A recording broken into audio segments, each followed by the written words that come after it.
happy to have you here, Steve. Thanks.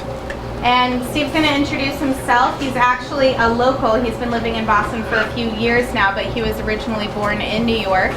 And he has some exciting stuff to tell us about the latest developments in his work.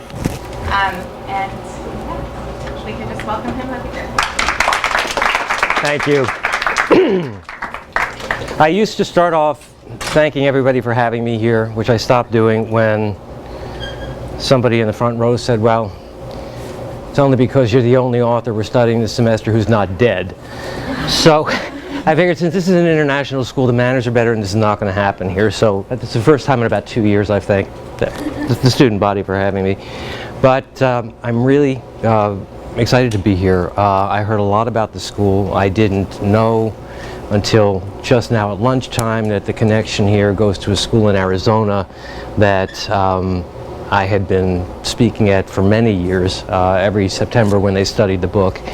And Breanna was one of the teachers there right after the time period that I was speaking at the school. So the connections are great, and I'm really grateful for that.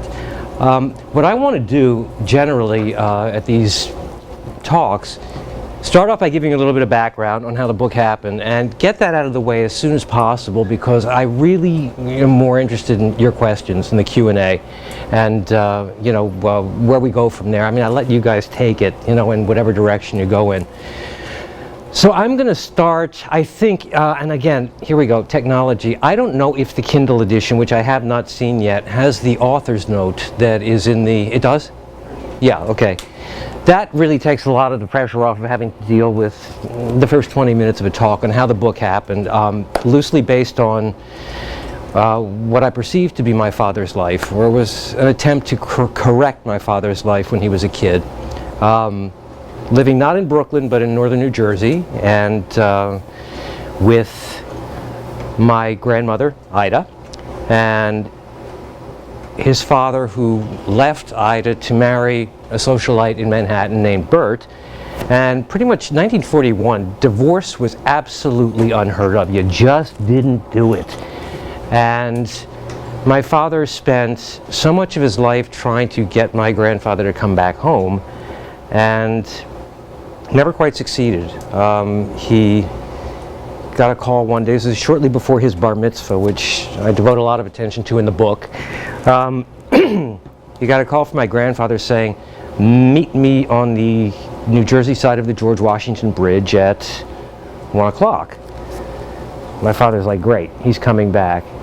And he goes and meets him. Now, of course, my grandfather had no sense of propriety at all. 1 o'clock comes along, 1:15, 1:30, like around 1:45, he comes up in this, I think it was a Packard he was driving then. He doesn't even bother to turn off the engine. He comes, gets out of the car, leaves the engine running, and walks around to my father and hands him an envelope full of cash. He says, here, give this to your mother, I'm never coming back. And got in the car. He didn't even hug him, nothing. My father later said it was the only time in his life that he, or the last time in his life that he ever cried. And he really grew up to be a very unhappy man. He, there was a lot of rage there. There was a lot of anger.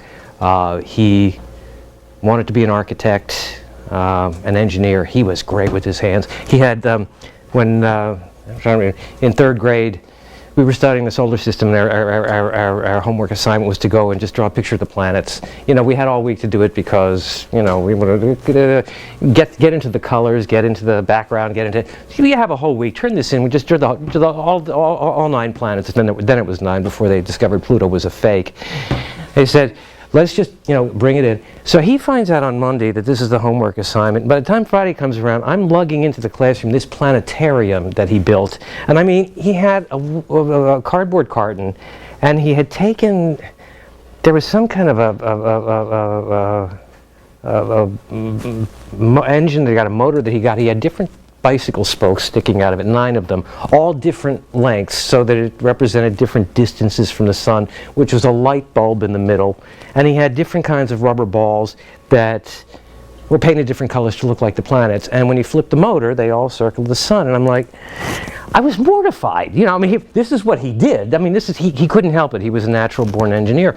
But it was just this little homework. People were really annoyed because all they brought in were their little drawings, and I had to lug this thing in instead. The teacher was very impressed. I mean, it did very well, but he did that also with the following year. In 4th grade, we had to draw a map of Maryland. That was it. We were studying Maryland. That's where we lived.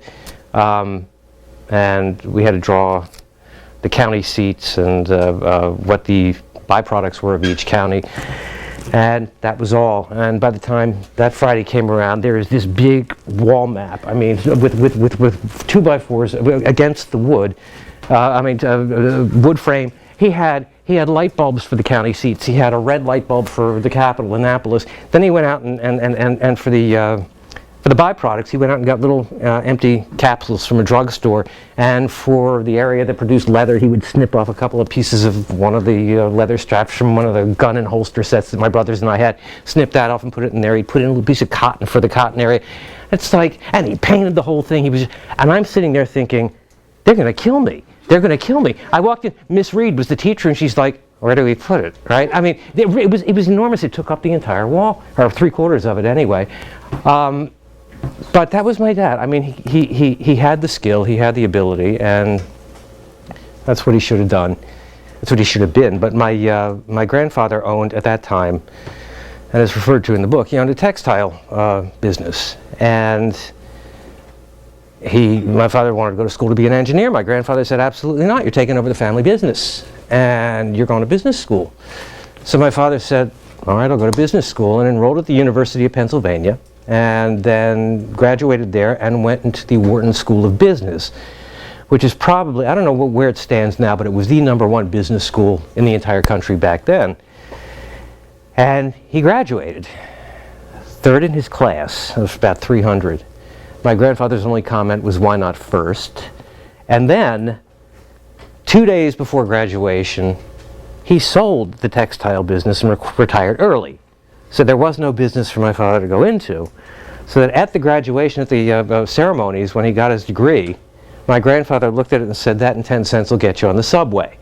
I mean, this is like a totally wasted life that didn't have to be. I mean, this is a career he got stuck in, or a direction he got pointed in by my grandfather. He didn't want to be in the first place, and now he had nothing but a business degree, and he went into business, which never made him happy, and he was an unhappy guy. And my brothers and I grew up rather frightened of him because he had a big temper, which as I got older I understood. You know, when you're dealing with that kind of rage, you can't help it. But his marriage to my mother only lasted 10 years, and they got divorced.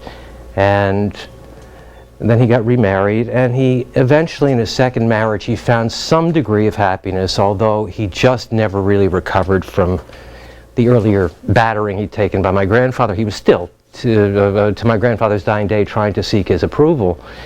He only outlived my grandfather by 7 years. No, actually 6 years. He became a very heavy smoker, and he was smoking 5 packs of cigarettes a day, and he died of emphysema in 1995, and he was completely defeated when he died.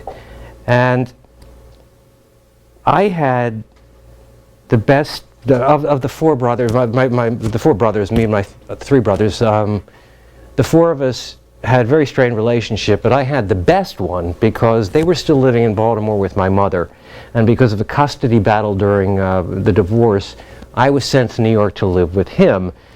I wasn't really living with him. I went to boarding school up there. So, I mean, I really didn't have a home per se at all. But when I did come in on occasional weekends or holidays, he was the parent that was in charge. So at least when I was a teenager, I got to have to evolve some sort of a relationship with him, which is more than my brothers ever did. They got to see him once in a blue moon, and his wife was not crazy about him having anything to do with kids from the previous marriage. I was right out of a soap opera, you know, it's like, he needs it. But at least he did derive some satisfaction from his second marriage and the 2 children that he had from his second marriage, my half-brother and sister. But he was a defeated man his entire adult life, and I began thinking, after I started writing, it was after my first novel had come out, I began wondering what would his life have looked like if it hadn't been for my grandfather? What would have happened if there had been somebody to cheer him on rather than hold him back? He was a diehard New York Yankees fan, so baseball was a big thing for him. and just evolving all of this, it sort of kind of came together that there was going to be this kid and there was going to be this ball player who was going to be the hero. And I would set the story exactly as it happened, but I would create a moment in the story where instead of turning this way and following my grandfather's decrees, the kid was going to go this way and listen to the ball player instead and let go of the father. And I thought, this is going to fly. And I don't even have to make up a cast of characters. They're all real. I mean, there's Grandma Ida. I'll use her as a character. What the hell? And Grandma Ida's best friend, Carrie Gettinger, was also, they were in the same boat. They lived in Paterson, New Jersey, and Carrie was also divorced. Her husband left her also around the same time. 2 divorced Jewish women. Oh my God, this is a scandal. So they got to be best friends. And we knew Carrie when we were growing up. I thought she was family. I mean, I didn't know that that she really wasn't blood related, because she was just so there and so present. She's exactly as she appeared in the book. Very forceful, very loving. And I thought, well, for the sake of fiction, she wasn't really family. She's going to be family now, you know, because she deserved to be. And so I made her an aunt. But the father and stepmother of Bert and David, they were named after themselves. I mean, there's nobody in the book who was fake. It was like, everybody's saying, how did you come up with this? Well, I didn't. I just had to remember, you know. And it's like, for all the personalities, they were all, almost all of them, based on real people, to the extent that I got a letter once from a woman. I was living in LA at the time. She was in Palm Springs. She said, okay, I had this book for my book club. And she got halfway through it, and I'm reading it, and I said, wait a minute, I know these people. And everybody in the club is saying, well, yeah, I know too. My mother was just like this, or my aunt was just like that, or my mother. No. I mean, I know these people. It turns out she was the wife of the stepson of Nana Burt, who was, I mean, you had to go back like this. She was part of the family. She was one of those spokes on the other end. She's like, she completely freaked out because she knew exactly who these people were. So she wrote to me and she said, all right, I have it narrowed down. You're either Alan's son or you're Dick's son. And I wrote her back and said, no, I'm Alan's son. And so we had a nice little rapport there. About the first third of it, in a very, very rough way. It was the letters, nothing else. And a lot of those letters eventually got thrown out, and I redid and reintroduced a whole new series of a new character, a new direction the book went in. But I had those initial letters between Charlie and Joey and the fatal diseases and all the rest of it. And I thought, well, I'll send it to my father, you know, just so he sees what's going on. And I mailed it to him, and he called me screaming with laughter. I mean, he loved this kid, you know, and he had the wicked sense of humor, so the phony diseases he just ate up. I mean, I thought it was great. One of the things that I was sorry about, he did not live long enough to see the published book, because the part about Joey writing to the woman at the Bureau of Vital Statistics in Racine, Wisconsin, and systematically killing off each member of Charlie's family just to get his whereabouts. My father would have loved that. I mean, that was right up his alley. But, so we were having a conversation about it, and I told him where I saw the story is going, and I said, you did pick up on this, didn't you, that Joey is you when you were a kid? And he said, no, pal, Joey is you when you were a kid. I know this is I put this in the author's note, but I didn't have room to explain how, what, when, and where, and why, but he said, do you remember yourself in high school? I said, well, yeah. And he said, no, do you remember everything? He said, do you remember the Tony Awards? I went, well, yeah. He said, that was abnormal. I said, no, that was just me. He said, that's what I'm talking about. All right. When I was 15, right, I was this Broadway freak. Okay, I went to school in Tarrytown, New York, which is Westchester County. It's 25 miles north of New York City. It's only a 40-minute ride in on the train. And I wasn't allowed to come in on weekends because my stepmother didn't want me to stay, that whole mess. So I was pretty well stuck at boarding school on weekends. And my father, at least having a sense of guilt about all of that, knew that I was really a theater freak. I was a musical comedy freak. And so he called the ticket agency, the theater ticket agency that serviced his business, and he said, look, my son's up at school, you know, he's entitled, any weekend he wants to come in, he calls up, he wants a pair of seats to whatever he wants, give it to him, charge it to our account, and that's fine. So I'm sitting here thinking, okay, wait. I have a choice on one hand. I could either have a home with a father, with a parent, or I could have tickets to any Broadway musical I ever want. Bye, Dad. I'm going with the tickets. I mean, it was everything I ever wanted in my life. It was heaven. It was just, oh my God. And I did, and I would go in and I would see all of these things, and then it got to the point where it wasn't good enough. I mean, I knew I was going to be in the business when I grew up. I thought I was going to be a musical comedy singer until I found out, unfortunately later, the hard way that I can't sing. But, or I can, but it's really painful to listen to. So I saw these shows, but it wasn't good enough just to see them. All right, I wanted to be part of it, so I had to meet all of these people. I wanted to meet these stars. I wanted to meet all of these people, all these men, all these women who were starring these things. And so I came up with this device, this letter. That was a form letter. They didn't know that. And I had my embossed letterhead from the school, and it went, Dear blank. Dear Miss Lansbury, dear Mr. Preston, dear whoever the stars were at the time, whatever show it was. I am a blank-year-old boy, and I have been anxious to see fill in the name of the show for so long, and I'm really excited that I'm getting to see it today. I am, and I would either say I was a reporter for the school newspaper, which I wasn't, or that I wanted to, very much to get into the theater when I grew up, which I did, and that in either case, I needed to go back. If you have a few minutes to spare after the show, I would love to interview you for the school newspaper that I didn't write for, or I would love to get some advice for you on the career that I really did play, whatever it was that I picked at that moment. And please let the doorman know it's okay for me to come back if that's all right. And so I would seal the letter and I'd drop it off at the stage door beforehand. And these stage doormen were all the same. They were right out of central casting. They were gruff. They were older. They were like really intimidating, which they were supposed to be. So I'd come in and I'd say, I'll leave this for Miss Merman, please. Yeah, all right. And I'd leave. And I'd go by, see the show, and I'd be dazzled. And then I would go backstage afterwards and say, did she leave my name? Who are you? What's your name? Steve Kluger. I got halfway through my name. Oh, yeah. She had to go right back, straight to the manager. She said to the left, go ahead, go. Okay, fine. And I wind up in the dressing room having my conversations with these people.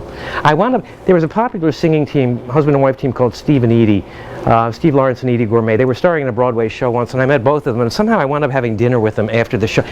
They didn't know what I was doing there. It's just I was in the dressing room. They had very limited time before the evening performance after the matinee. They asked me to tag along. It was the wife who was doing all the... I'm sure the husband's sitting there saying, who is this and why is he here? But Edie was so cool with me. She was giving me advice. She's a great lady. But this happened a lot, and I sort of became known to all of these people. I mean, I had first-person stories. Now, my all-time, one of my favorite classical actresses in the world who I never really, I mean, she was before my time, Ingrid Bergman, okay? Ingrid Bergman, Casablanca. I mean, I just actually, on my Facebook page, I just posted a picture of her that somebody else had posted. I posted a share because it was a great shot. But Ingrid Bergman had come to Broadway that year. She was in her not declining, she was in her very later years at that point. She had come to Broadway in a show, a Eugene O'Neill play that had not been performed before. And I knew nothing about Eugene O'Neill except I'd read one play in school and didn't want to know anything more about him. And I knew that Ingrid Bergman was a star. That was all I knew. So I sent my usual backstage letter, Dear Ms. Bergman, or Dear Miss Bergman. We didn't have Ms. then.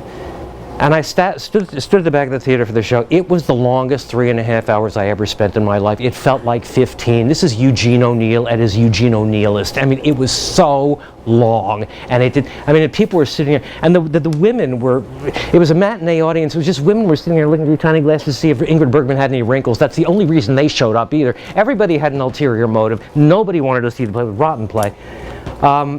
And then it was over, and I went backstage, and I said, did Miss Bergman leave my name? Who are you, Steve? Oh yeah. She said, to tell you, she's not in her dressing room. She's speaking to somebody on stage. If you walk out on stage right there, that's where the stage is. She's talking to a technician, and she said, just go right on in. So I went onto the stage. The stage was carpeted, which was really weird. It was a very elegant set, and it was the only stage I've ever seen that had a carpet. It was part of the set, actually.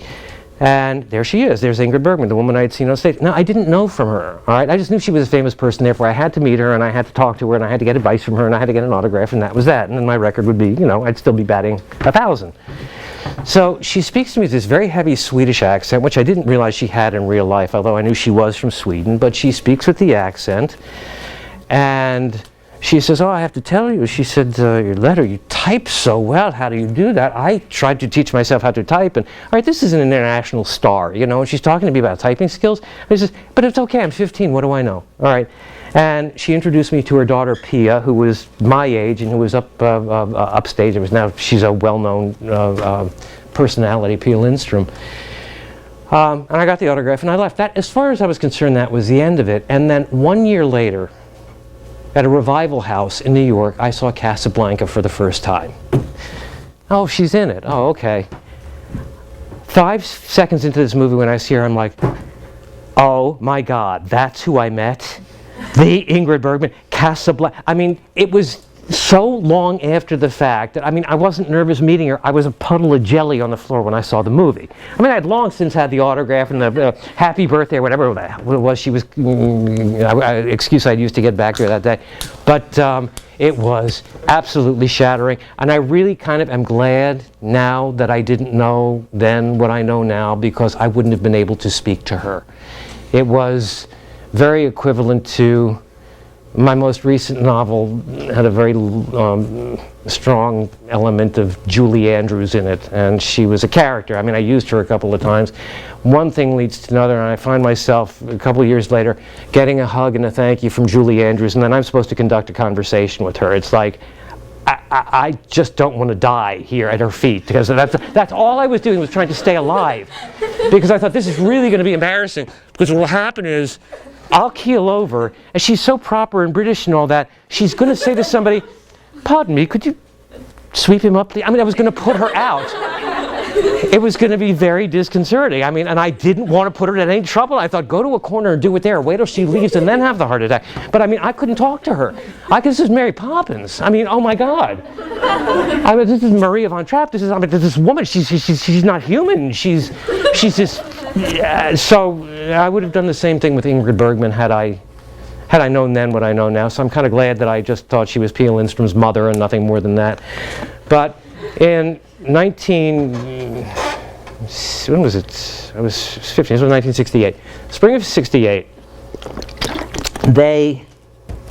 every year they had the Tony Awards, which is the theater's version of the Oscars, in case you haven't seen them.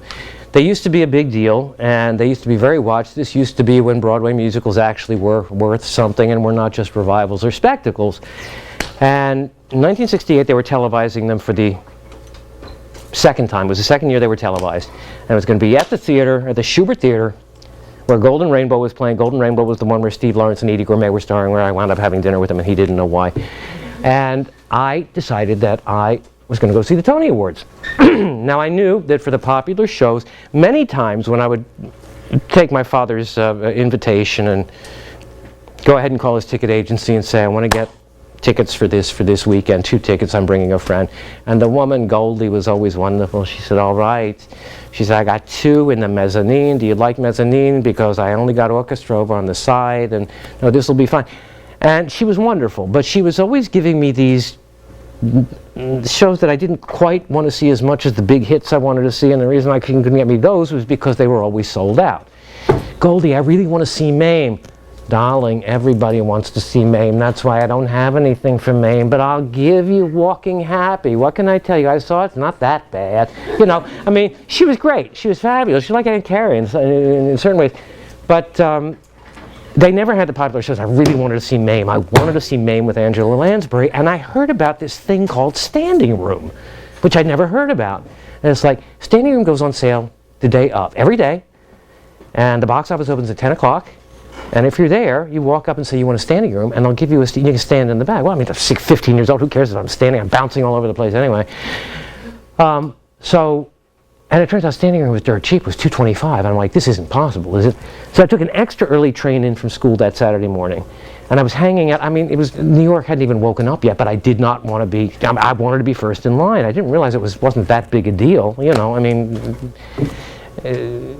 I thought it was huge because it was Mame, and I had only just found out about you could do this. Everybody else in New York was used to it, and the show had been running for a year. So by 10 o'clock when the box office opens, I'm still the only one there. And I run in and I said, can I get 2 standing room for the matinee? Yeah, sure. So I handed over my $4.50, and they hand me 2 tickets. I'm like, oh my God, I'm going to go see Mame. Oh my God, I'm seeing Mame. And I called a friend of mine I had on call, say, I got him. I got him. He's like, you did? Yeah, I got it. It was like this incredible, I mean, hyperventilating all morning.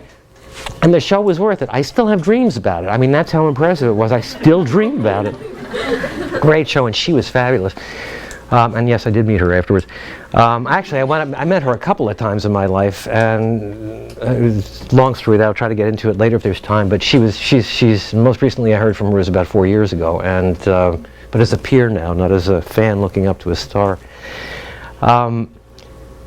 So with the Tony Awards, I thought, I know they're a big deal, and I know they're probably sold out, but I can always get standing room. That's what I'm used to. So I'm at boarding school. The Tony Awards start at 8. This is a Sunday. People get back from the weekend around 5 o'clock. Dinner is at 5:30. Then they had compulsory chapel at 6. And then there was study hall after chapel, and which meant you studied in your room. And then the teachers came around, you know, bedtime and lights out, and that's that. And so I said to my roommate, Peter, I'm not doing any of this tonight. I said, he said, where are you going? I said, I'm going into New York. I'm going to see the Tony Awards. He said, oh, where'd you get tickets? I said, I don't have them yet, but I'll get them when I get there. And he said, do you have permission? I went, no. He went, what are you going to do? I said, all right, look, I don't want to get you in trouble, so here we go. Oh, Peter, I'm feeling sick. I'm going to go to the infirmary. Okay? I just said it. So when Mr. McCullough comes in and says, where's Kluger? Say, I don't know, sir. All he said to me was, oh, Peter, I'm feeling sick. I'm going to the infirmary. And he'll be telling the truth. Okay? He said, all right, I don't want to know anymore. I don't want to know anymore. I said, fine. So I put on my blazer and my school tie and the flannel slacks and the whole routine. I was 15. I looked 12. And I called a cab. I said, I'm up at Hackley. That was the name of the school. I said, I'm going down to the train station. Okay, fine. You want us to come up the main gate? No! No! No! Meet me down by the back entrance. There was no need for any of this. You know, the subterfuge. Everybody was inside the building. It was dark out by now. But no, I needed to pull this off. Right, I said, meet me at the back entrance. So I went down through a darkened corridor of classrooms and I climbed out a window. I could have walked out the front door. It wouldn't have been a problem. Nobody would have seen me. But it would have taken away that edge. And it was a 7:10 train in to Manhattan, and I got there about 7:45. The Tony started at 8 o'clock. So I get to the theater, and there's a huge crowd of people, of course. I mean, it's just thronged with everybody's in tuxedos and all that, and the paparazzi were there, and there are all these stars and all the rest of this. And I make my way through. I go up into the lobby to the box office, and I say, "Can I have a standing room, please?" The guy says, "What?" "Can I have a standing room, please?" "Kid, there's no standing room for the Tony Awards." "Well, everybody has standing room." No. We got TV cameras going back and forth back there. There's no standing room." "Oh, well then, how much is a ticket?" He said, "This is not open to the public. This goes out to industry people. This is not a public performance. You can't just come see the Tony Awards." "No standing room, no." So I left, and it was weird, because I remember this. This is what my father was referring to. This is a long way of getting back to that, but this is what my father was referring to. I thought, all right, I'm going to the Tony Awards. That's a fact. How I do it, I don't know yet. Now, I gave them a chance to do it the right way, and they turned me down. All right, fine. I need to find another way to do this. And I'm looking, and I'm going around the building, and of course they're required to keep a fire door open right off the stage. And they did. It was open ajar a little bit, but when you walked out of it, right in front of that was a chain link fence with a gate that could only be opened from the inside to keep out people like me. So I tried to get somebody's attention who was inside. There's a woman named Lillian Heyman. She was fabulous. I'd seen her in a show that year. She was up for Best Supporting Actress in a Musical. I said to her, Miss Heyman, do you think you could let me in, because I lost my ticket? And she said, honey, I couldn't even get my sister in. You know, so I'm like, all right, fine. I tried. I can't use this entrance. So I'm walking around looking if there's another place to sneak in the lobby. No, they had cops there. You know, I mean, it wasn't going to happen through any of these traditional sneaking. Was there a wall I could climb over? Was there a bathroom window? I went through the list. The only thing I hadn't even considered yet was the stage door. And there it was, big and gold, and it said stage door. It was a Schubert Theater. Then I looked up at the posters they had put up, temporary pictures they had put up covering the show that was there, playing there at the time, and these were special pictures of people who were going to be at the Tony Awards. And they were presenting a Tony Award that night to a woman named Carol Channing, who was a huge Broadway star for many, many, many, many years, although intelligent people never figured out why. She had this huge puffy hair, she had this painted on face, and she talked in a voice that sounded just like this. And she was a musical, I mean, there were 2 roles she was famous for, and she kept repeating them in revivals for the rest of her life, even when she was 40 years too old for it, and people kept coming to see her. But they were giving her a Lifetime Achievement Award that night. And there's this big picture of Carol Channing and her big hair, like a beaded gown, and I thought, that's right, she's going to be here. Then I remembered. My roommate Peter, the one who I'd gone, oh, Peter, he's up at school. He had gone to school a few years earlier with Carol Channing's son, who was our age. And he was telling me about the birthday party that he went to in 6th grade, where he was there and all the kids in the class were there at the apartment, and the Carol Channing, the mother, showed them the movie Journey to the Center of the Earth, or whatever it was. She got in a print of it or something like that. And he said, it's one of a really great birthday party. And I said, Peter, wait, that would have been right after Hello Dolly opened. Hello Dolly was her biggest hit. I said, you were in Carol Channing's apartment right after Hello Dolly opened? He said, yeah. Did you get her autograph? No. How could you not? He said, what did I know from Carol Channing? She was my friend's mother, that's all. He said, do you ask your friends' mothers for their autographs? I said, no, but they're not Carol Channing. I was really upset, but I remembered this. And I thought, all right. I walked up to the stage when I swear to God I did not know when I turned the knob what I was going to say, what I was going to do. I just knew the information had been jogged into place. The doorman looks up at me and says, yeah, what do you want? Now, he should have recognized me from the whole Steve and Edie thing a few months earlier, but he didn't. What do you want? I said, my mother forgot to leave my ticket at the box office, and I can't get in. Can you go get her for me? Who's your mother? Carol Channing. All right. So the doorman's looking at me, and I know this is a perfect setup because I am 15 and I do look 12. All right. So the chances are already very unlikely that I'm pulling a fast one because I'm a little kid. All right. I wouldn't possibly know how to pull a fast one. That's number one. And number two, I couldn't possibly be lying because it would be so easy to prove that I was. Miss Channing, is this your son? Why, no, dear, I've never seen this boy in my life. Get out of here. You know, I mean, you don't say something like that unless it's absolutely true because you're going to be undiscovered. So he says to me, kid, I'm not allowed to leave my post here. I can't go find your mother for you. Here, go downstairs. That's all I heard was downstairs. He's giving me directions to her dressing. I just heard the downstairs part. I said, thank you very much. Raced downstairs, went to where he wasn't looking, made a sharp right turn. I wound up in the downstage right wing, where I watched the entire Tony Awards with Angela Lansbury and Peter Ustinov and every single Broadway star that ever lived who was on the broadcast that day. I actually ran into Carol Channing backstage at one point. It was an utter panic that the doorman was going to see us. I was going to have to call her mom if he did. He didn't. But I watched the whole thing from there, and I took a couple of programs, and I took the cab back to school, and I got back to school at 1 o'clock in the morning, and Peter woke up a little bit when I came in, and I said, how much trouble am I in? He said, they didn't even ask me, so I went, fine. He said, you get in? I said, yeah, I'll tell you tomorrow. And that was that. And I had called all right, there was an English teacher there, Mr. Nathing. He was a little bit peculiar with Shakespeare anyway. We can get into that later too if necessary. But he was very much a Broadway freak also. He loved Broadway musicals, and at breakfast that next morning, I said, Mr. Nathing, I have something for you. It's a playbill from the Tony Awards. She's like, oh, thank you so much.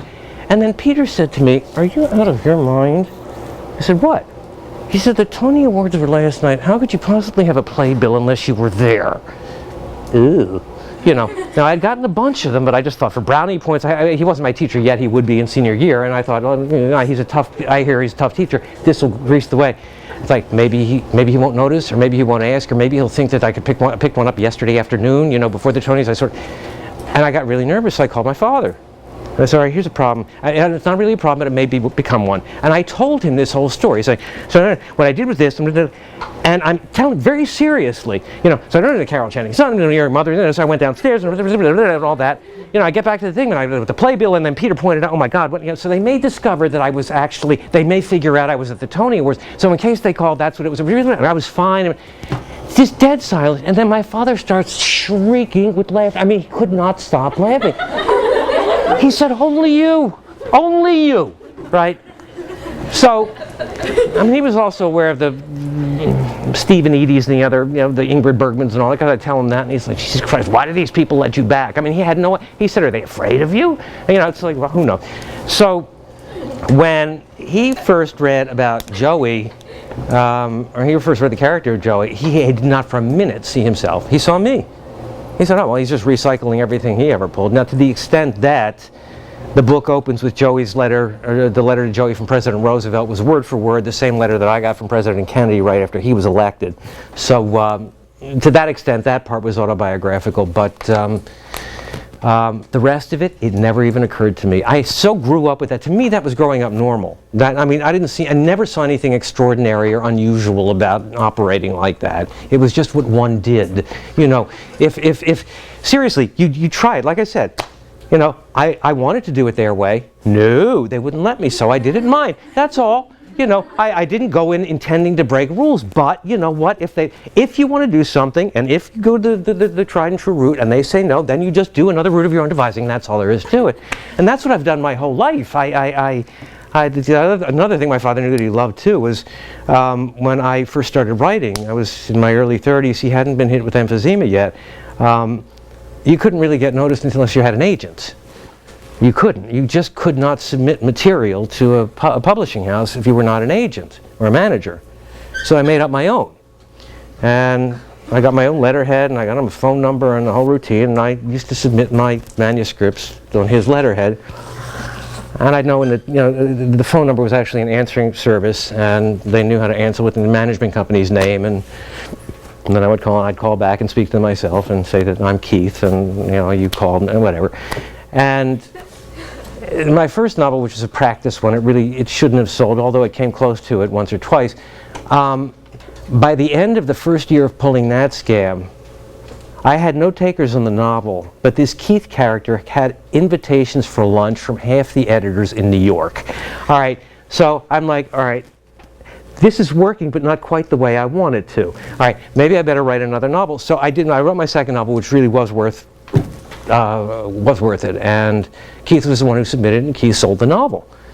And then my first play came around. I had finished my first play. Keith sold the first play too, and eventually I did wind up with an agent because I had a published novel and now I had a produced play, so it was easy to get an agent.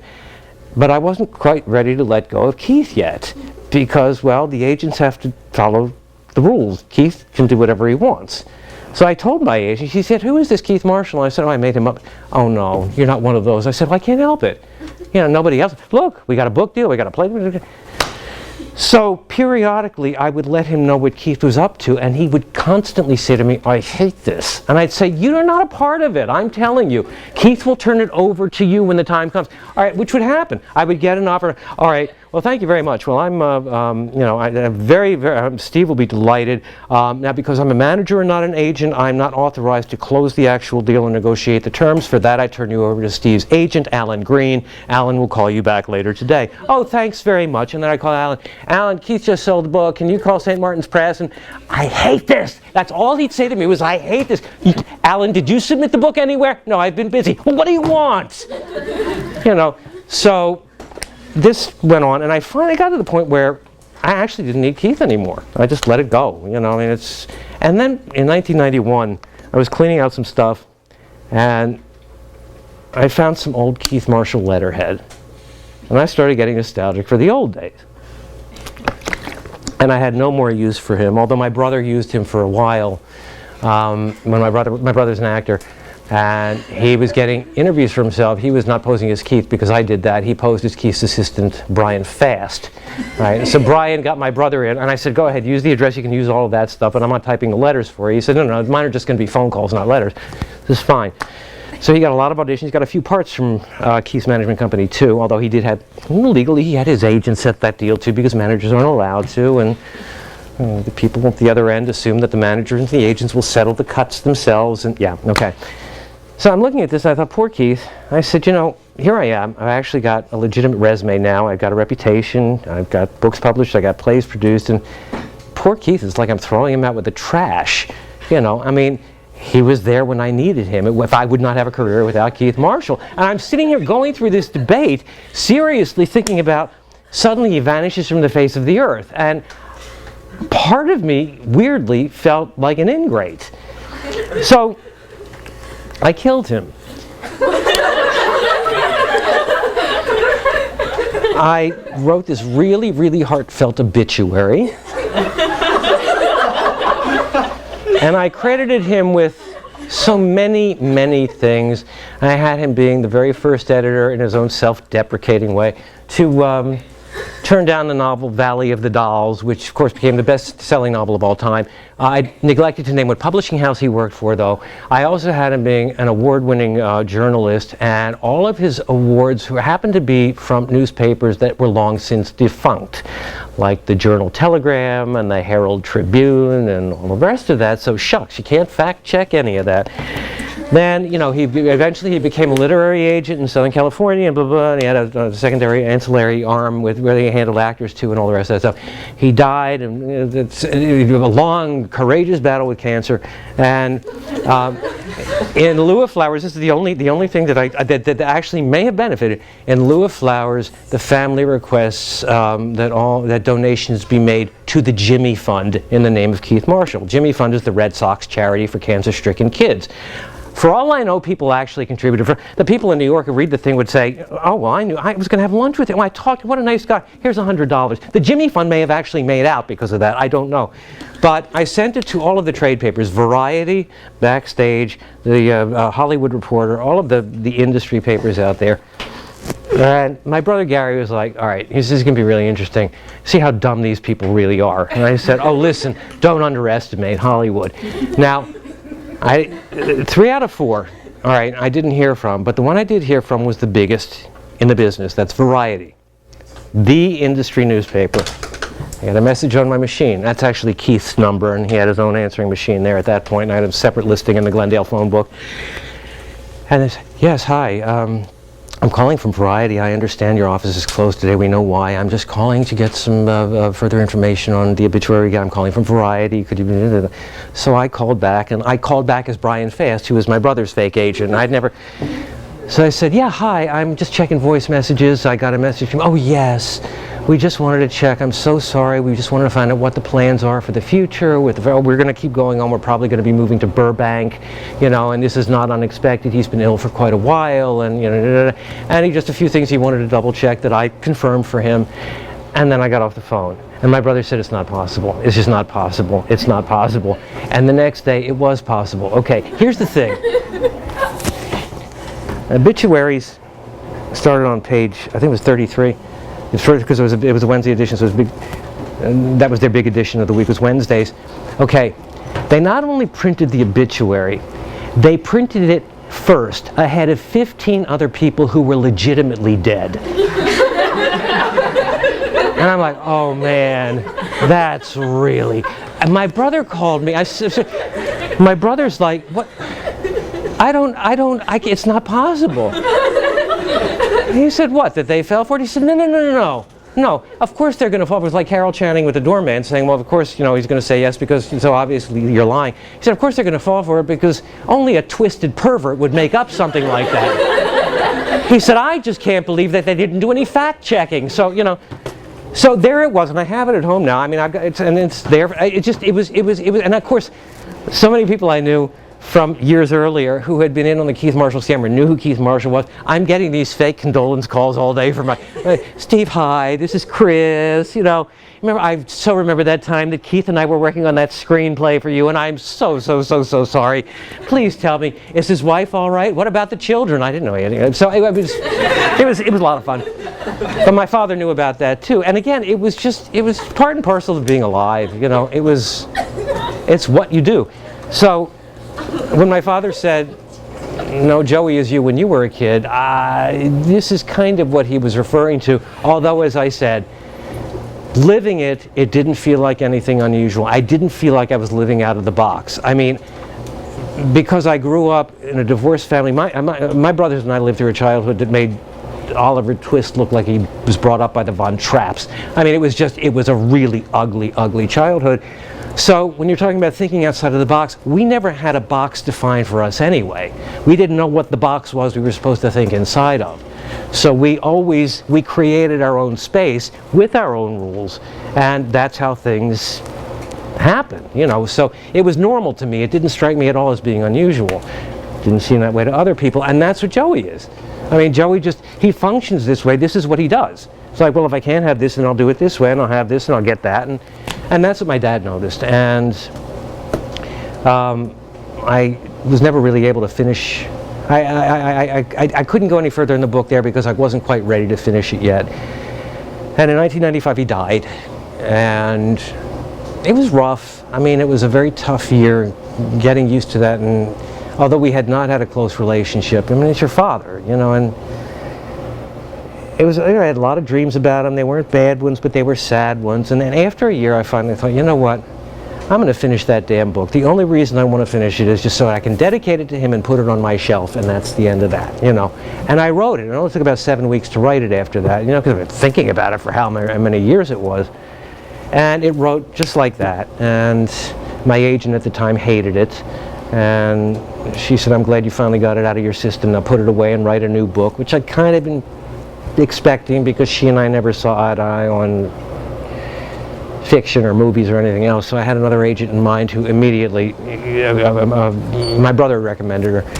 And I sent it to her, and she said yes to it within 3 weeks and had it sold within 6. So, I mean, it was meant to happen, and the only reason it did happen and happened that quickly was because I didn't want it to anymore. It didn't matter. I wrote this for my father, and even if it was only on my shelf, I wrote it as a complete thought. It was basically saying, Dad, I get it. I understand why and how you turned out the way you did, and I'm so sorry.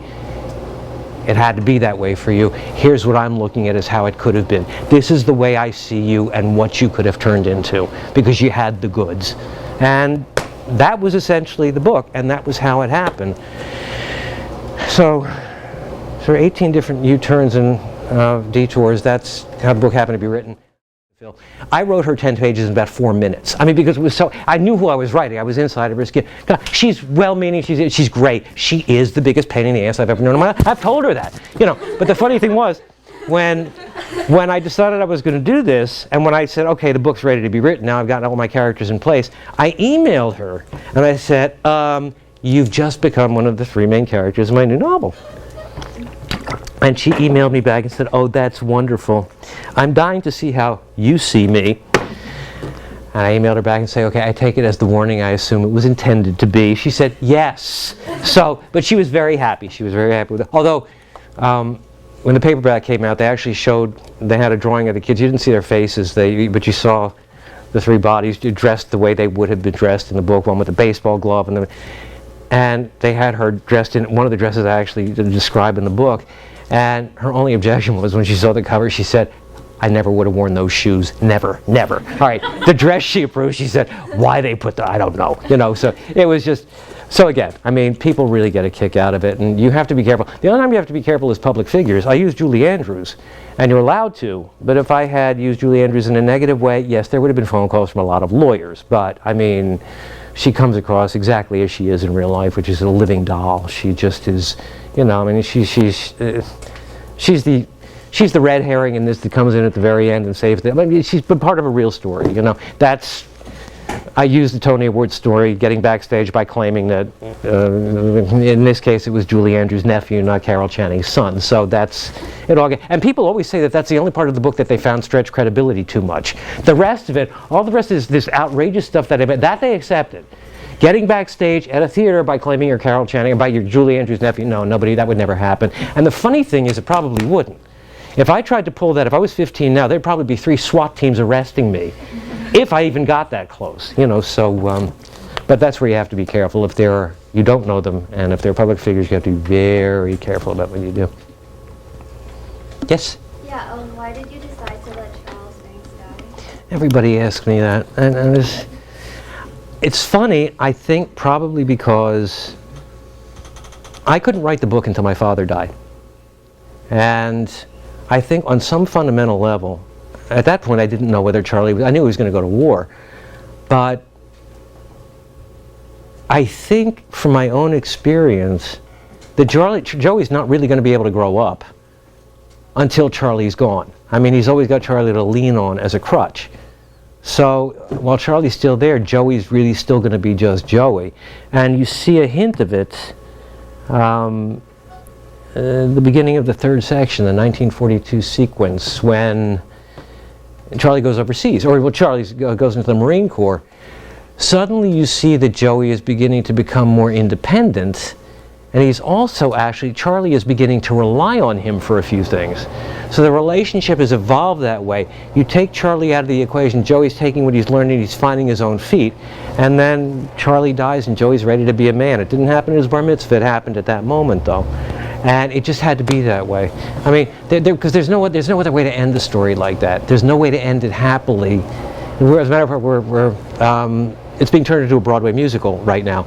And one of the things that we're trying to figure out is how to keep the ending intact without the audience going out wanting to kill themselves. So there has got to be a positive way of doing it. I mean, in the book, the epilogue sufficed for that, but you know, so again, that has to be dealt with but it had to happen. I mean, Joey couldn't have grown up. I couldn't have written the book when my father was still alive.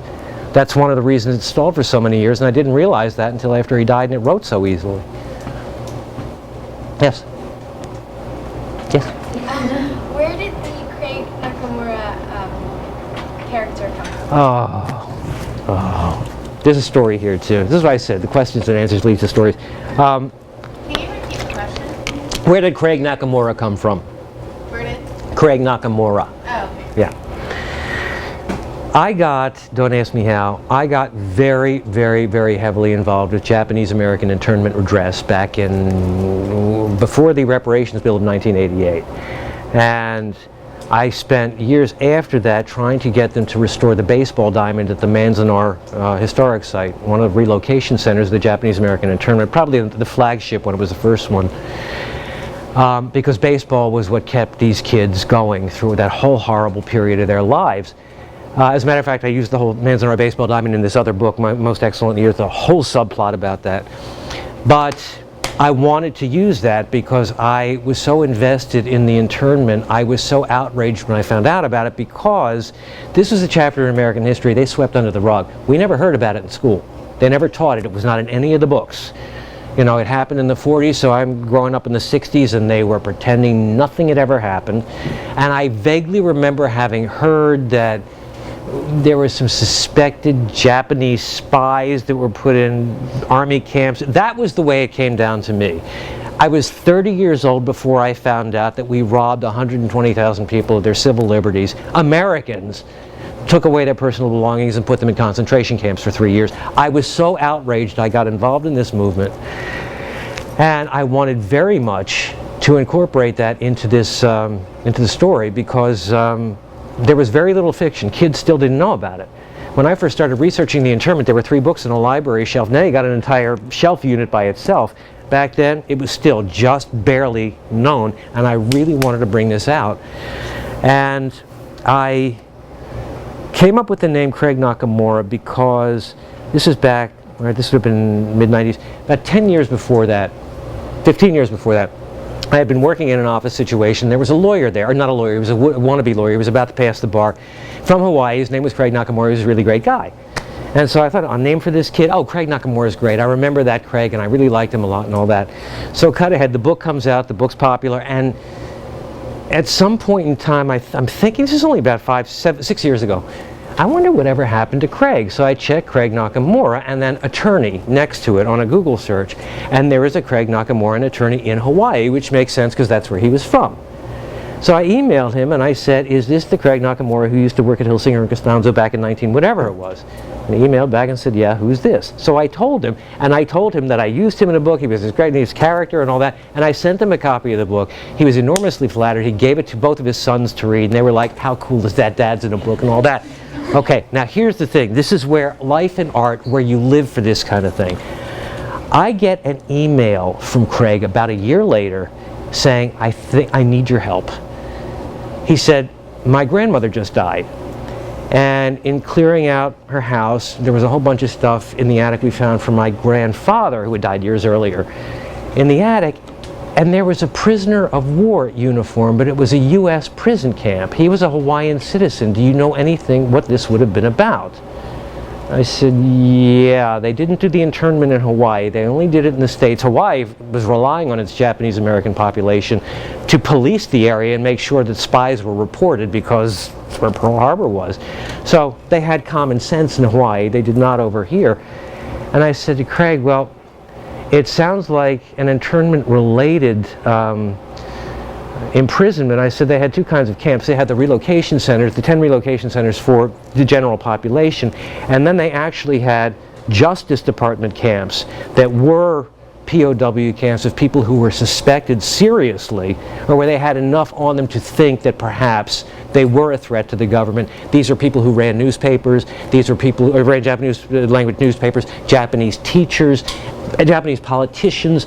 Anybody in that category went into the higher security camps where they were prisoners of war. They were not just internees. I said, is there anything about your grandfather that would have made them think that he was a high risk? And he said, well, no. He did grow up in Japan and then moved to Hawaii. And I said, well, that's the case with a lot of other people too. He said, well, he had the Japanese background. His nationality was Japanese. He said, oh yeah, well, when he went to school and he's got his degree in Germany. I went, well, there you go. I mean, you're talking about Japan, and yeah, they're going to take him. They will take him to the States and they'll put him in a Justice Department camp. No question about it. I said, probably Crystal City in Texas. He said, is there a way I can find out? I said, yes. You know, I'll email you. And I called the lady I knew at the Japanese American Museum in that division, because I'd worked with her many times before. And I said, I got a buddy who's just discovered his grandfather's artifacts, and it looks like he was in a Justice Department camp. And she said, let me have the grandfather's name. So I gave it to her. She said, I'll call you back. She said, yeah, we found him. And he was in Crystal City. That was the name of the biggest Justice Department camp. I just figured geographically from where that's where most of the Hawaii people were interned. And so she said, call Craig, tell him, she said, I'm emailing you a form, have him fill it out, send it back directly to me. We will have his entire FBI file sent to him, everything there is on his grandfather, right? And within about 3 weeks, Craig got it and he emailed me. So it's like, first of all, to see in my email address book the name Craig Nakamura, one of my own characters, that was freaky enough. But to have the Craig character writing to me to ask me if I could help him find out about what happened to his grandfather during the Japanese American internment, and this was a character in the book who was interned in camp. It was just like this circle that kept going tighter and tighter, and it was happening. It was just incredible. So that's where Craig came from. Anybody? I got plenty more. One good thing is I never run out of material. I had a couple of, there's a question that I had. One thing that I did want to bring out here too, as one of the bullet points, was American identity and baseball as a reflection of a national identity. And this really is helpful because there's so many people here who are from other countries. I discovered very early on in my passion for baseball that the links between that game and the foundation on which this country is built are virtually identical. I was, for a variety of reasons, it was a research piece I was working on, but I was reading, back in 1980, early 80s, I was reading the Federalist Papers. I had to read this in high school. Don't ever go near there. It's just written by the three of the founding fathers, Alexander Hamilton, John Jay, and James Madison, while we were trying to cobble together some form of government to put together a constitution. And it was all about debating what forms of government we were going to have and what we ideally wanted. It's the driest, most boring reading you'll ever read in your life, but there was some information I needed from there, so I slugged through it. And Hamilton is talking at one point about a situation. You know, we need to anticipate all types of situations, and he's describing the role of government in if such and such were to happen. I can't remember the specifics, But I read through it, and I read his resolution, and or how the government would help that, and I did a double take, and I'm like, he just described a suicide squeeze. He just described what happens when a batter squeezes a runner home from third base. That's exactly what, and I went back and I read it again. Well, with that mindset in mind, I'm reading and I'm seeing parallels all the way through. It's like, oh my God, the Constitution fundamentally is built along the same lines the game of baseball is, in terms of the objectives and of how we deal with them, and the rules that we have in place to deal with how many different variants and how many situations.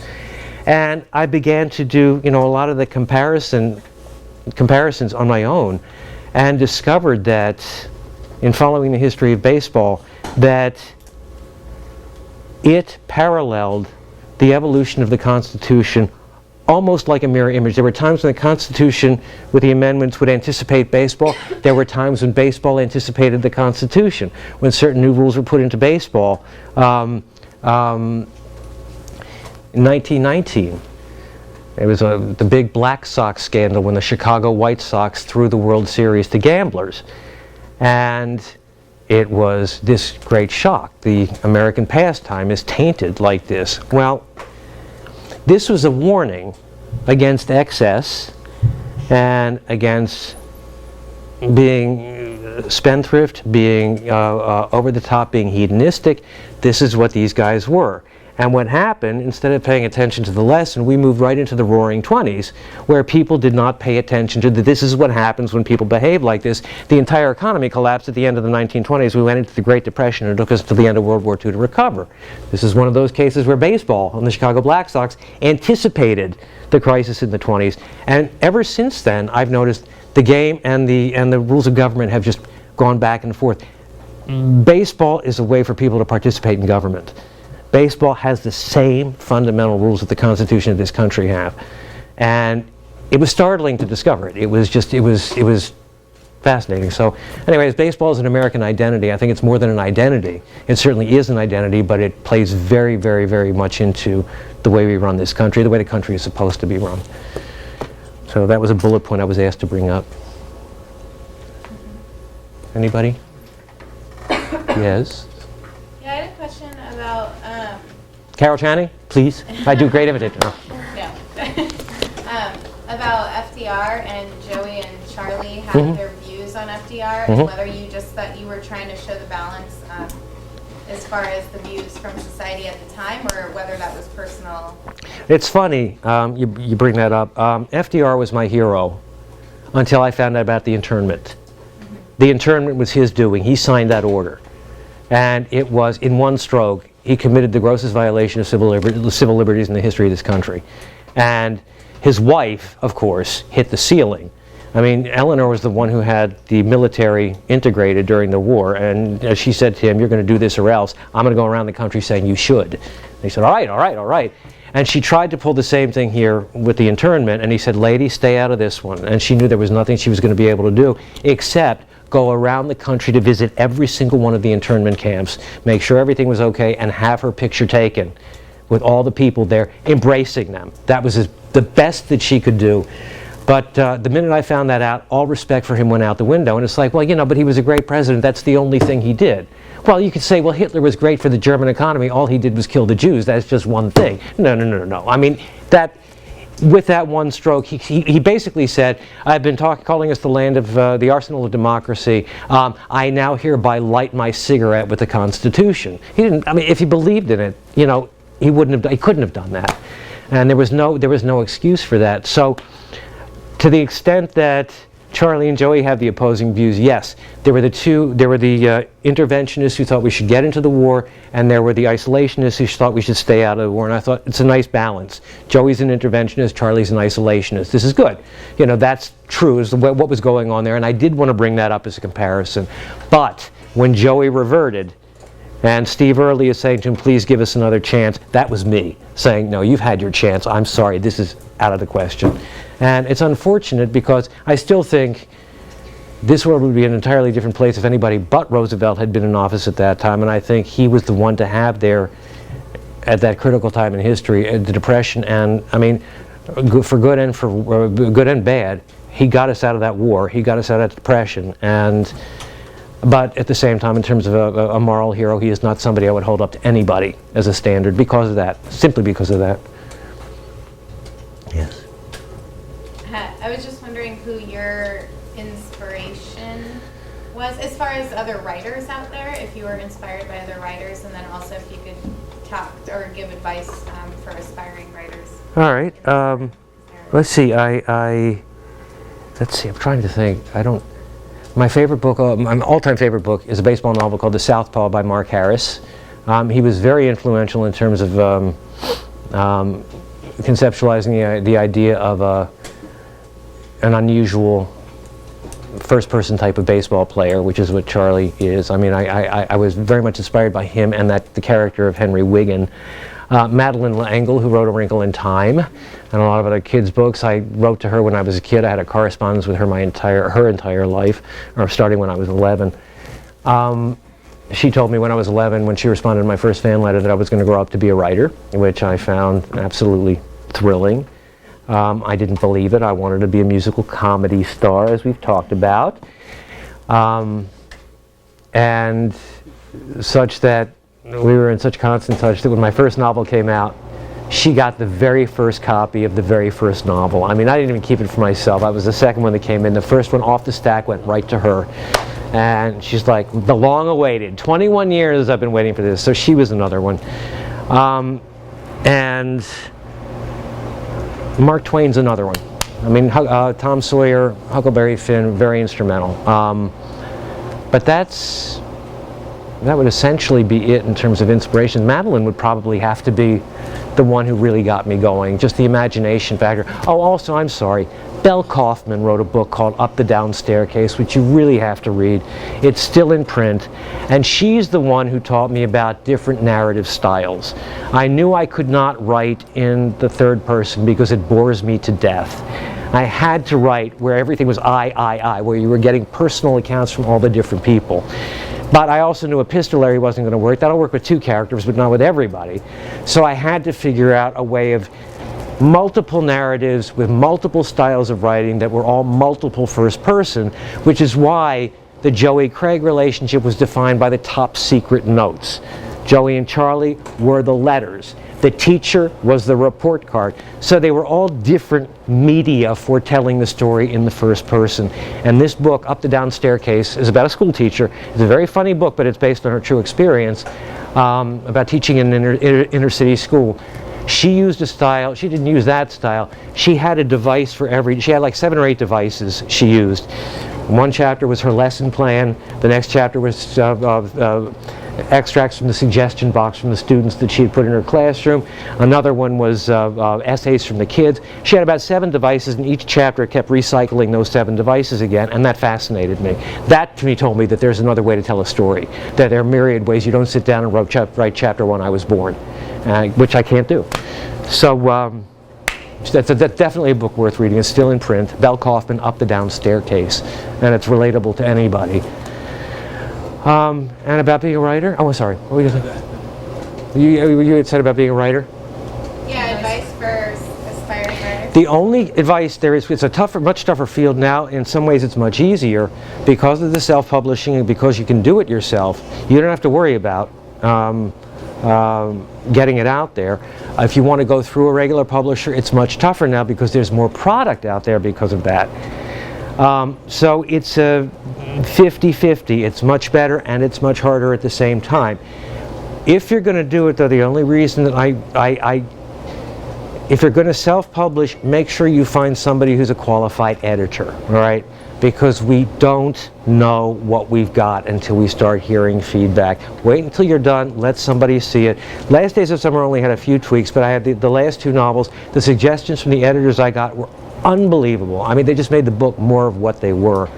So if you do self-publish, make sure you have somebody to do the editing for you, which if you go through a publishing house, they'll do it. I mean, you're assigned one. But that's important, and the only thing that you need to know, in order, if you're going to be a writer, the only thing you have to do, the only rule is read. Read, read, and keep reading. Do not stop reading. Read anything you can get your hands on. And don't stick to one genre. I mean, I am now settled into nonfiction. That's what I love. But I read all the time, and it's because So all the reading that I've done in my whole life, I evolved my own voice and my own style by reading other people's voices and other people's styles, and out of that my own evolved. As I said, with Up the Down Staircase, it was huge in my evolution as an author. And Mark Harrison, The Southpaw, there's so many different styles that people adopt and so many ways they sound that you just got to keep reading, because otherwise you're not going to have that resonance to be able to turn around and do it yourself. This will be the last question. Great. But, Then Liam. so with the availability of, so you wrote to celebrities, had a lot of success in communicating with your idols and such. Nowadays with Twitter and with Facebook, it's a lot easier to do that, but it's a lot less easy to gain a response. But that's the whole point, yeah. What do you have to say to them about, reaching out and taking that shot? Remember the good old days. That's all I can say, because it's just not possible now. I mean, I remember oh God, I don't know if anybody remembers. No, you wouldn't. It would have been about, it was in 2007 or 8. There was a revival on Broadway of Grease, and this particular revival was cast by a talent show on TV. All right. And my niece was just avid with this talent show. I mean, oh my God, he's going to get this one. I mean, who's going to get the lead role? And it was just not a way to cast a Broadway show. It opened, the critics said these are not professionals, this is not a good production, and it didn't do well. Now, I took her to see it. We took her and my nephew to New York for a vacation. I took them to see the show. She was dressed up as a pink lady from the movie, and he was dressed up as a T-bird with a... And we stood outside afterwards, and she was dying to meet the guy who had won the contest and who got the lead, Max Crumb. Who the hell ever heard of Max Crumb? Max Crumb comes out of there surrounded by security as though he were the President of the United States, right? And he's only allowed to sign his name. He's not allowed to speak. He's not allowed to... Nobody knew who Max Crumb was at the time. Nobody's ever heard from him since. He hasn't done anything since. And I'm looking at, I'm hanging out with Ethel Merman and Lauren Bacall, and all I had to do was write a letter.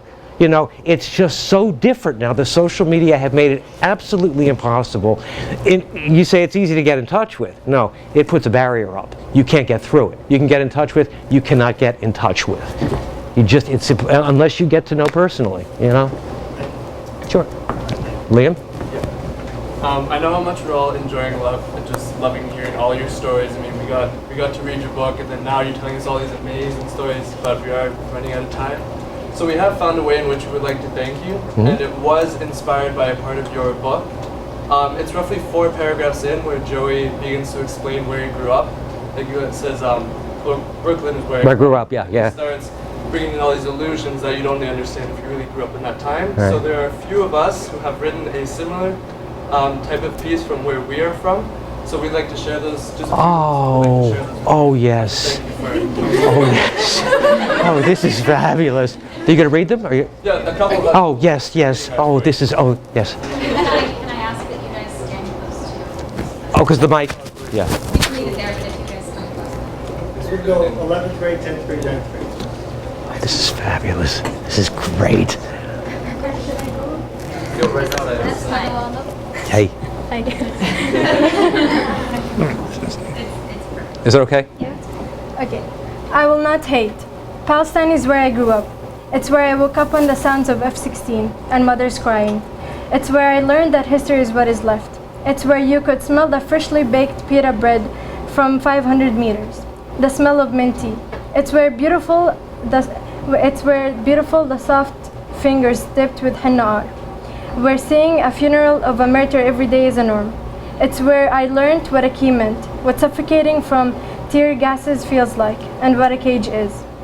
It's when not being able to sleep at night with the fear of not waking up the next morning.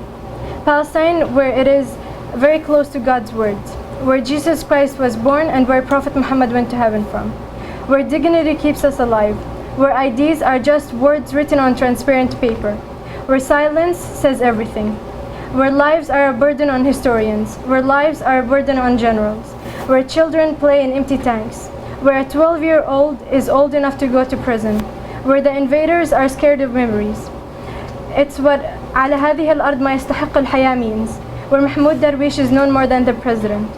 When a wall can mean more than just the accumulation of stones. separating families, when barriers deprive lovers from each other. It's what being born in a jail cell means, when my uncle spent a decade in prison, when resisting becomes terrorism, when in 1 minute the life of a house ends and tents become homes. It's where the house that once belonged to my grandmother now belongs to a stranger. When you hear the trail of a mother for the death of her son. When the big dark brown eyes of a 5-year-old tell the story of 64 years. When the fetus croons the national anthem. When olive trees resist the hands of the usurpers. Where bullets penetrate my childish dreams straight to my father's thigh. Where bombs come down on us more than rain. It's where prisoners teach life. Where freedom means more than just freeing a body. Where there's enough dead bodies, broken bones to cover the sun. It's when being deaf becomes a wish. It's where the sea is mine, the mosque is mine, the church is mine, the land is mine, Palestine is mine, am I mine? Oh my God. Thank you. What grade are you in? Sorry? What grade are you in? Oh, I'm out of my league here. That's brilliant. That's brilliant.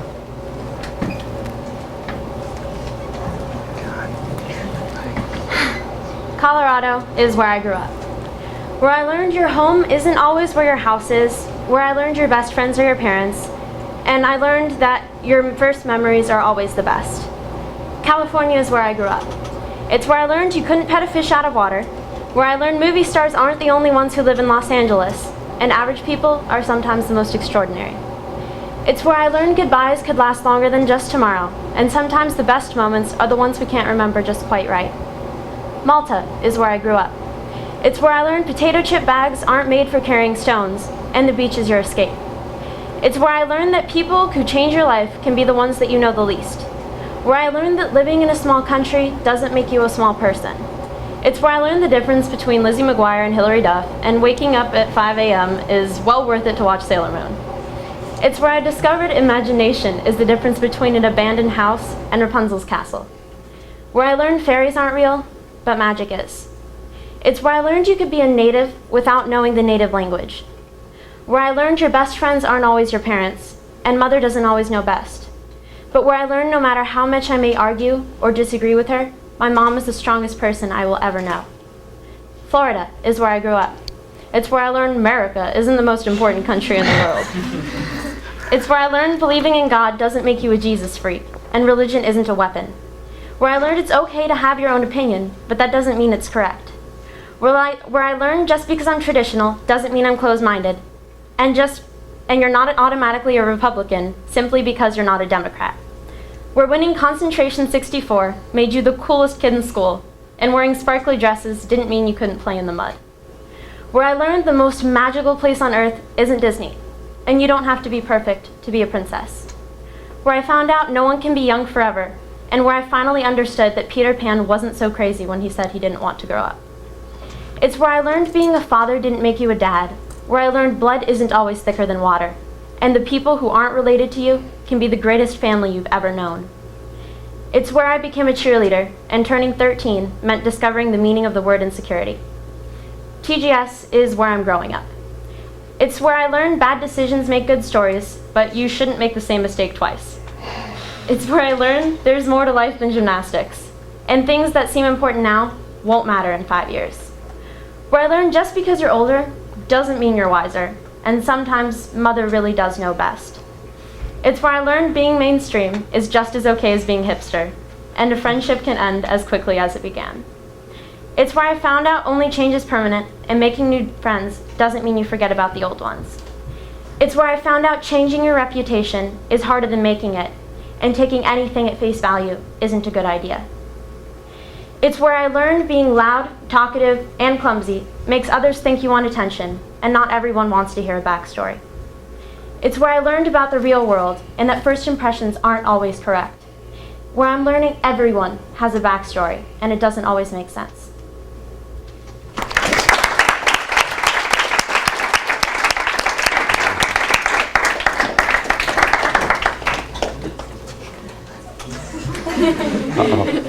There are a lot of words that you guys don't understand, but please bear with me. Mutitang is where I first learned that what rice tastes like. The first time I ever ate a rasgulla was in a pandokan. A place is so hidden that the chilip wouldn't even think that it exists. It's where I first rode my bike while holding on to my wooden sword and a gun in my hemcho. That's where I first learned how to play marbles and gambled with pencil copies and thalers. That's where I first saw my first crush and thought to myself, I will marry her one day. That's where I first tasted that ematasi is no joke to play with and that eating a shakam outside will attract dogs' attention. I first learned how to play cricket behind our house near the tap that we used to fill water balloons. Where I first got knocked off my bike, where I first found out that Batman didn't exist. The streets of Thimphu was where I first met my Nyangidro and my Jigridos. The street where I learned how to eat a puchka and learned how to jump fences and take shortcuts. That's where I first got into my first real fight and tasted the sweet nectar of revenge. A place so full of surprises that we formed gangs to go play Counter-Strike or Dota and ended up playing around the world. That's where I first tasted Ara and snuck out to space. The place where I first made a dose and the place where I first got penloped.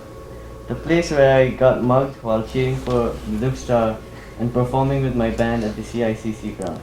It was where I first learned that family and friends matter more than anything to me.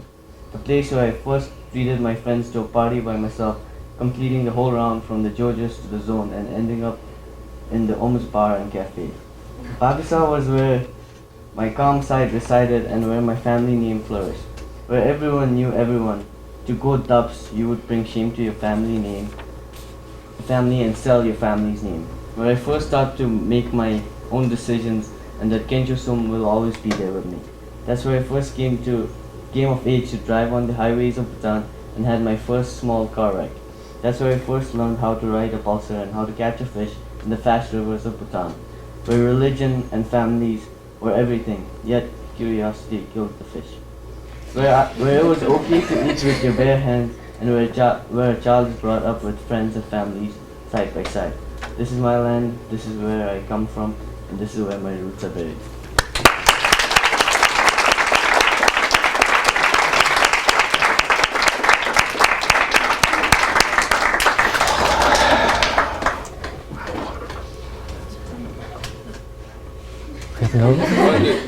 Those were just the three we'd like to show you. Oh, thank you very much for thank coming you. and speaking with us. I'd love to get copies of those. I would love that.